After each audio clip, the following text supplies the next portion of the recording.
আসন্ন পাকিস্তান সুপার লিগের ড্রাফটে বাংলাদেশের ৩০ জন ক্রিকেটারের নাম অন্তর্ভুক্ত হয়েছে বলে জানা যাচ্ছে।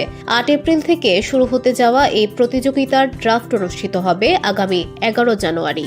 সাকিব আল হাসান ও মোস্তাফিজুর রহমানের পাশাপাশি আরও অনেক অভিজ্ঞ এবং তরুণ ক্রিকেটার ড্রাফটে জায়গা পেয়েছেন। জাতীয় দলের পরিচিত মুখ মাহমুদুল্লাহ রিয়াদ, তাওহিদ হৃদয়, লিটন দাস এবং তাসকিন আহমেদের পাশাপাশি ড্রাফটে রয়েছেন নাজমুল হোসেন শান্ত, মেহেদী হাসান মিরাজ এবং শরীফুল ইসলামের মতো তারকারা।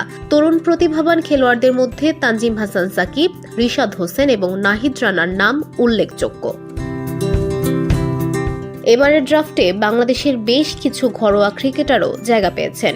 শেখ মেহেদী, রিপন মণ্ডল, সৌম্য সরকার, নাসুম আহমেদ এবং শামীম পটোয়ারির মতো খেলোয়াড়রা পিএসএল এর দলগুলোর নজর কাড়ার অপেক্ষায় আছেন। বাংলাদেশি ক্রিকেটারদের বড় এই উপস্থিতি পিএসএল এর দলগুলোর জন্য নতুন সম্ভাবনার দ্বার উন্মুক্ত করেছে। অভিজ্ঞতা ও প্রতিভার সমন্বয়ে এই তালিকা প্রমাণ করে বাংলাদেশের ক্রিকেটাররা বৈশ্বিক ফ্র্যাঞ্চাইজি ক্রিকেটে কতটা চাহিদা সম্পন্ন। VOD Bangla news desk.